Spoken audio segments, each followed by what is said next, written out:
Close your eyes and let the darkness of the room wrap around you like a heavy velvet cloak. Listen to the silence. It is not empty, it is waiting. Focus on the sensation in the pit of your stomach. You know it well. It is that cold, heavy stone that sits there when you look at your phone and see nothing but a black screen. You sent the message hours ago. You saw her online. You saw the status change. And yet the silence from her end is deafening. You feel your heart beat a little faster, a pathetic rhythm of anxiety. You check again. Nothing. Your mind begins to race, constructing scenarios, making excuses for her, wondering if you said the wrong thing, wondering if you were too eager or not eager enough. You feel small. You feel dispensable. You are the jester dancing in the court, hoping the queen might glance your way and throw you a scrap of attention. This pain is not love. It is the rot of a man who has forgotten his own value. It is the suffocating stench of the nice guy who believes that if he just gives enough, if he just accommodates enough, he will be rewarded.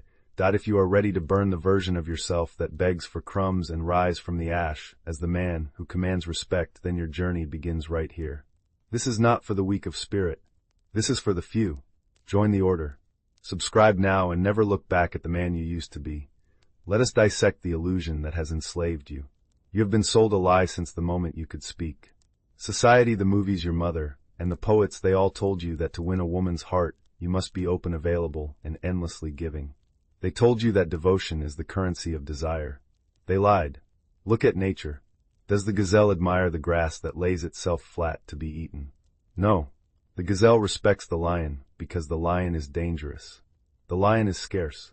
The lion does not beg. Niccolò Machiavelli, the architect of power, whispered a secret across 5 centuries that applies to the war in your mind just as much as the war for a kingdom. He taught that it is far safer to be feared than loved. In the context of romance, we do not mean physical fear that is for the weak and the monstrous. We mean the fear of loss, the anxiety of absence, the terrifying realization that you are a prize that can be taken away. You have removed this fear from her life completely. You have made yourself as common as the air she breathes, and just like air she takes you for granted because she knows you will always be there. You have become a utility, not a luxury. To change this, we must initiate the ritual. This is not magic, it is biology weaponized by intellect. It is the restructuring of your soul from the inside out. The first movement of the ritual is the withdrawal of supply. Imagine a drug addict. As long as the supply is free and constant, the addict has no respect for the dealer, only an expectation. You are the dealer of attention, and you have flooded the market. You reply instantly. You double text. You offer validation without requiring investment. You must stop. Now. This is not about playing hard to get, this is about being hard to forget. When you pull back, you create a vacuum. Nature abhors a vacuum. When you stop initiating, when you stop filling every silence with your nervous energy, she will feel the drop in pressure. She will reach out not because she loves you yet, but because she needs to stabilize her environment. She needs to know she still has power over you. Here is where the weak man fails. She reaches out. She sends a breadcrumb. A simple hey or a meme. The weak man, relieved that she hasn't abandoned him, jumps on it like a starving dog. He floods her with energy. He rewards her minimum effort with maximum enthusiasm. You will not do this. You will apply the law of the mirror. You will reflect her investment, but at a diminished rate. If she gives you 3 words, you give her 2. If she waits 3 hours, you wait 4. Not out of pettiness, but out of the busy reality of a man who is building an empire. You are teaching her the new price of your attention.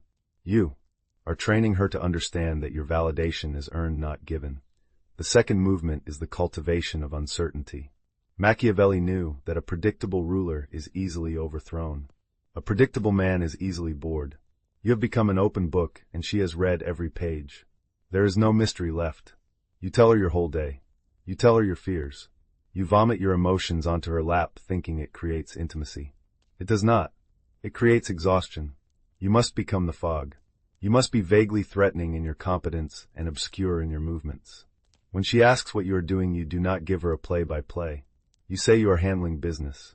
You say you are occupied. You leave the details in the shadow. Let her mind work. A woman's imagination is the most powerful tool you have. If you give her all the answers, her imagination sleeps. If you give her silence and ambiguity, her imagination wakes up and begins to paint you as a hero, a villain, a mystery, a lover. She will think about you more in your absence than she ever did in your presence. She will create a version of you in her mind that is 10 times more attractive than the reality, and she will chase that phantom. She will chase you to find out who you really are.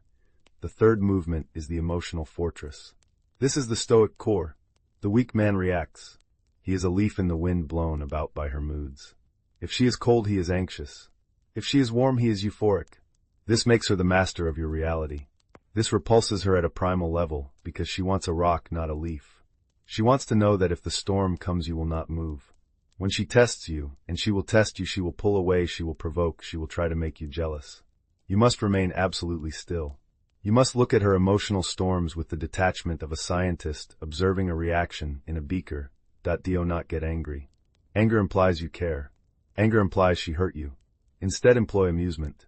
When she tries to manipulate, you look at her with a slight smirk, as if you are watching a child try to perform a magic trick. This smirk is devastating. It tells her that her powers do not work on you. It tells her that you are above the game. It tells her that you are the prize. Imagine the shift in dynamic. You are no longer the one checking the phone.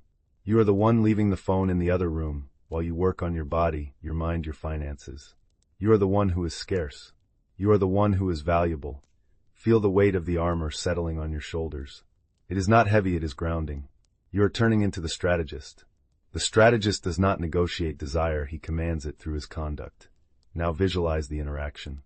You are sitting across from her. In the past you would be leaning forward, eager, smiling, too much nodding, too much trying to prove you are a nice guy. Erase that image. Now see the new you. You are leaning back. You are comfortable in the silence. You hold eye contact until she looks away. You speak slowly. You do not fear losing her, and because you do not fear losing her, she is terrified of losing you. This is the paradox of the dark psychology ritual. The moment you are willing to walk away is the moment she will run to catch you. The moment you stop needing her is the moment she needs you. This is not cruelty. This is gravity. You are becoming the sun, massive, burning, and central. She is a planet. If you chase the planet, you fall out of orbit and burn up in the atmosphere. If you stay in the center, if you burn with your own purpose, she has no choice but to orbit you. But be warned. This requires a death. You must kill the boy who needs a mommy. You must kill the nice guy who thinks life is fair. You must accept the cold reality that you are alone in this world, and your value is only what you build. Embrace the silence. Embrace the power of the void. Let her text sit there unread while you sharpen your blade. Let her wonder. Let her worry. Let her chase. You are the strategist.